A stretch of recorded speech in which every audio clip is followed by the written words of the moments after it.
Hello there. And Hello. welcome to the next exciting, even installment of the Existential Files. Louie, how are you? I'm pretty much the same as I always am. Thank you very much. I'm even better than what I am normally, whatever that might be. So let's talk about something of interest. I think we've kind of set ourselves up. We may start to talk a little bit about this thing called positive psychology, and that's because it's an area of interest of mine. And maybe worth saying, I'm not quite sure if we said it earlier, but my context, my current working context, is as a course leader, one of two course leaders of an MSc in applied positive psychology. So we often talk about MAP programs. There aren't that many of them in the world. Get the plug in. So I'm involved in one at Buckinghamshire New University. And no, I've never heard of it either. That's always my line. So it's a fairly small university in High Wycombe in England. But the course is quite, it's growing, and we have a number of students on that.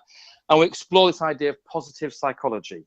Now, Louie, we've spoken a little bit off air about this idea of positive psychology. And I think, first of all, are you understanding of what the term refers to?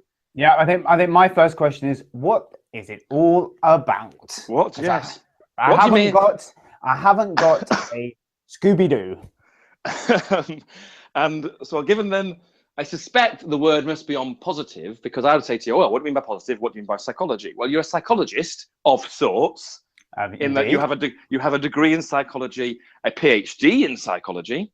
I certainly do. And I believe you're even a chartered member of the British Psychological Society. Indeed I am. This is correct. Well done you. So you understand the idea of what psychology is, academic psychology. So the question is, what do we mean by positive psychology? Well, to give a very, very brief history, positive psychology as it currently is understood, in some ways you can trace back to when Professor Martin Seligman, who has been a very well-known psychologist in the sort of latter 20th century, he became, and still is, he became president of the American Psychological Association, so the APA, in 1998. And as part of his presidential address, he made a call for a number of needs for psychology. And one was a need for more so-called positive psychology, and claimed that up to that point, psychology as a whole, and I would say particularly maybe sort of clinical psychology, or the aspect of psychology that tries to understand, well, ways of helping people, I guess, but you could argue as a whole, has focused primarily or more so on so-called challenges or disorders, or whatever the term we might use. So things like anxiety, depression. So we become good at helping people go from, I've described maybe sort of -6 or -10 up to 0, back to kind of it being okay. And then we suggested, well, what about using the same ideas to say, well, being more than okay, thriving, living a fulfilled life, exploring those ideas that make life worth living. And therefore, even though he didn't coin the term positive psychology, you can go back, I think, to the 1950s or 60s, and the work of Abraham Maslow, who would talk about positive psychology there. But it's really since Seligman's work and others that have sort of joined him alongside that, has really shifted a focus within some elements of psychology to focus more on those side of things. And it's not to say it hadn't been done before, it's trying to shift the balance, so we're looking at sort of all parts of the spectrum. So I'm not sure, does that help you understand the kind of general remit of positive psychology? I mean, I've read Seligman's address, and I've read I think it's a paper, an editorial based on the same kind of thing that he's saying in that address. So the address is available online if anyone wants to listen to that or read it. And then a couple of years later, there was a special issue of a journal called American Psychologist. So it's the kind of journal of the APA. Yes, and they had a special issue, and there was a paper by him and, wait for it, Mihai Csikszentmihalyi.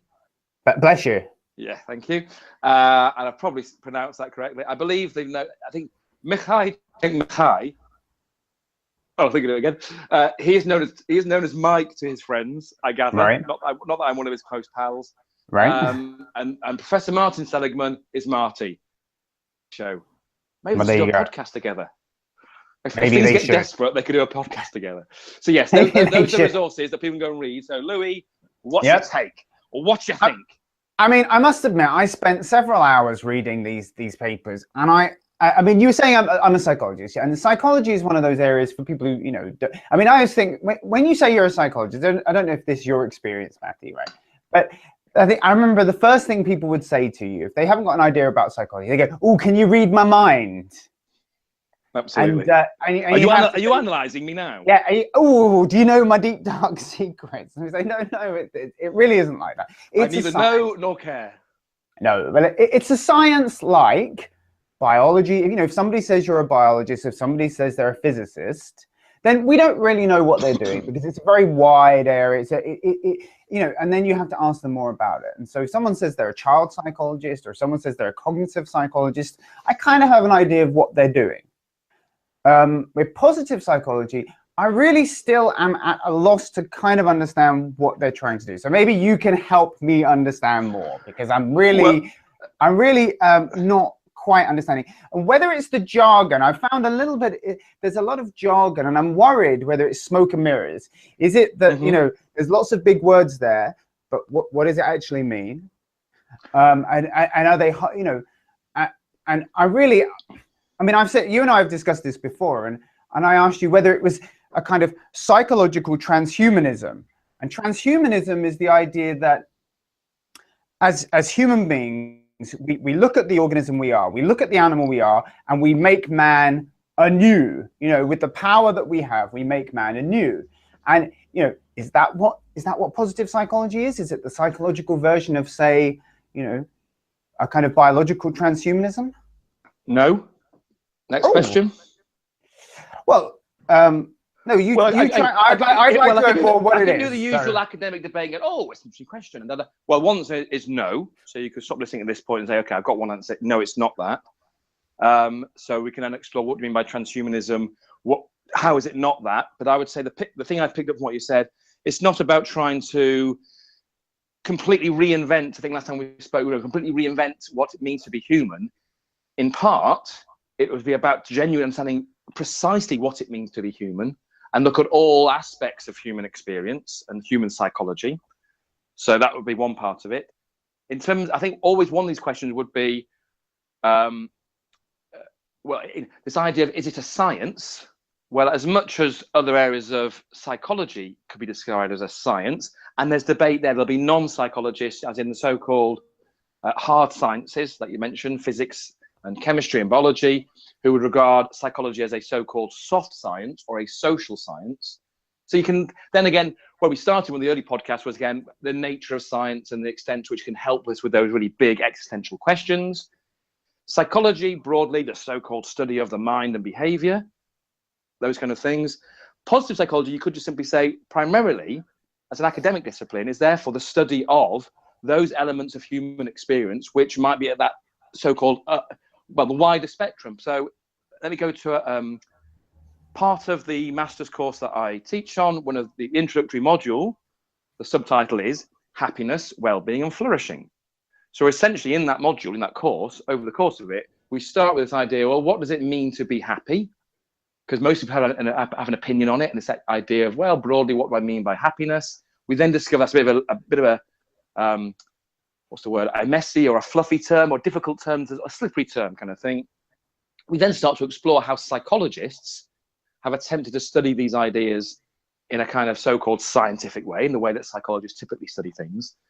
And therefore, one way in which one researcher did this, there's a guy called Ed Diener, who coined the term subjective well-being, saying, well, rather than calling it happiness, if we call it subjective well-being, that sounds a little bit more scientific. And he himself even argues that allowed me to sort of be taken a little bit more seriously, and we can so-called measure, using self-report measures, subjective well-being.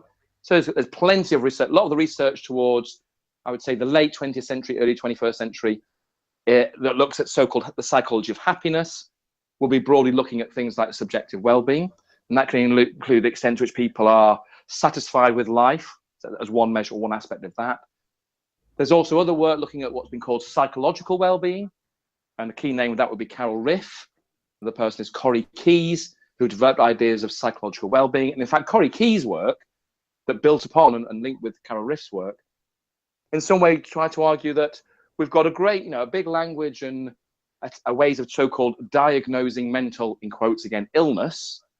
Well, what about diagnosing mental wellness, or he was calling positive mental health, or what's it mean to be flourishing?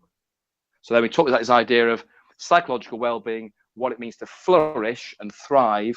And again, some of the more recent contributions to that I've included again our friend Martin Seligman, exploring what are the different aspects of to be flourishing. So he's written a book called, not surprisingly, Flourish. So you'll see how the language in psychology is kind of developing. So that in some ways captures a broad sense of it. And then within it, you can look at things like the role of strengths, exploring one's own strengths and how that can be helpful, understand them. And they say helpful because the applied part of it is not just then understanding it for its own sake. Can people then apply that either in their own personal lives or working lives? And that's where many of our students are interested, because they want to look at ways in which they can use these ideas to help others. I've been rambling for a bit, so I shall pause. Louis, what do you think? I mean, you and I have discussed this quite a few times now. And I mean, one of the questions that pops into my mind is, so what is, what is the aim of positive psychology then? And you've said that some of your students want to help people. I mean, are we looking at some kind of therapeutic technique, or to what aim do we want everybody to be happy? Is that the aim of positive psychology?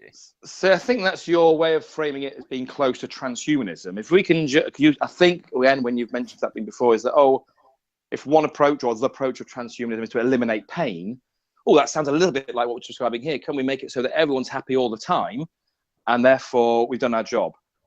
So again, I would say no. You could just say, well, positive psychology as an academic scientific discipline is focused on the understanding of. So anything that understands, well, can we understand the psychology of happiness? First of all, can we define it? Can we measure it? The usual ways so-called scientists and so-called psychologists would try to study these things in what seems to be a systematic and rigorous way. At least then you can start to identify, and there's again some great, very popular or well-cited work by Ed Diener, and I think his colleague is David Myers, another well-known, prolific psychologist, who did works on, who is happy, and looking at cultural differences in terms of measurements of subjective well-being. You can get some assessments, again, you can critique them, of levels of happiness across genders, ages, cultures, and so on. So that's one article people can often maybe look at. But it's also this idea of subjective well-being. So at the very least, some of the work is about understanding the different aspects of it and ways in which we can explore, perhaps measure, perhaps see how different variables are linked together, that kind of thing, in terms of the scientific elements of it. Then you add in the word applied. So our master's program is a master's in applied positive psychology. There are others around the world.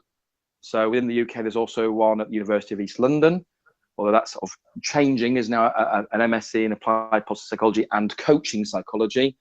There's a MAP at the Anglo-Ruskin University. The original one would have been at the University of Pennsylvania, so Seligman himself and colleagues.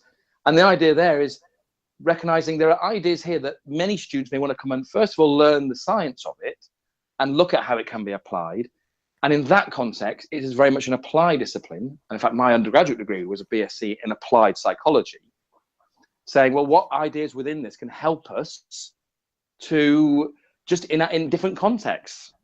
Because some people argue in terms of science in general is that great to do it for its own pure understanding perspective, increasing the sense of why bother, how does it help us as a society, as individuals, and so on. And funding often is, to some way, showing, well, to what extent does your research or ideas have impact to the wider community? So I would say it's in that area where positive psychology would sit. And I guess my response is that I don't massively have a big problem with, evaluating or assessing what it is to be happy, or how, the kind of experiences people have and what strategies they might use. I guess when I start getting a bit skeptical or worried or suspicious is when we look at the applied, aspect of it, and it then starts to feel a little bit cultish. However, I will say that that's not something that, I feel a little bit the same about psychiatry. you know, in some ways, you know, psychiatrists, I'm very suspicious of psychiatry too. So I think, again, it's not so much that the assessing the, you know, we looking can at those, go on together with suspicious minds. Indeed. That I'm was not. me singing, by the way. That wasn't Elvis Presley that came into the room. That was my voice. Thank you, Hard to Matthew. believe, I know. Like I say, so I'm hearing the suspicions. I'm hearing the suspicions about it, and I get that. And absolutely, one needs to be, you know, well, there's the value of skepticism, criticality, academic understanding this stuff, and we're hoping that we're going to have other guests join us at various points. We'll add to some of that debate because we see this has been one of the themes that may help us explore some of these existential questions as we go forward. But I know also one, again, I'm mindful of the time for this particular, episode. But I know when we first spoke about this, we keep alluding to a conversation we had. So earlier this week, or was it last week? I remember it was, or a blur. We had a fantastic, what I thought was some of the best discussions we had. And I thought, they're the best podcasts we've done. And what happened, Louie, after those two brilliant recordings we did? We hadn't recorded them. I hadn't recorded them. Sorry, it's I realized the technical person in this relationship, in this duo, didn't press record. In this double act. So I blame you. However, I do recognize you are, it's all on you. But I thought, I really good. I really enjoyed that. You went, oh, I hadn't pressed record. Sidekick Savva let you down. So don't you ever do that again. Ever. So I know, or maybe we'll go pause on that one now. So we're noting that we're kind of just at least introducing this as a topic. I think we're going to have another one, whether it'll be the next episode or one very soon, where we'll pick up some of these things, because I know one question again, and again, I'm not necessarily going to let you answer this point, Louie, so you can hold on to it. But when I first introduced it to you, I was saying, well, part of it is this idea of exploring what makes life worth living. And you're saying, well, it kind of starts with the assumption that life's worth living. And we had a bit of a debate about it. So maybe in the next episode, or at least the next one we record, where it's the next one we actually sort of we release, or you release, is to explore this idea, well, is the assumption of saying, can we sort of develop a science that explores those elements of what makes life worth living? Do we first of all need to sort of explore that assumption that, well, is life worth living? Because I know you've made arguments to me that suggest that people argue that it isn't, and that's a very existential question. So is that something we can pick up in the next episode? That sounds good to me. And on that note then, thank you very much. And bye-bye. Bye-bye.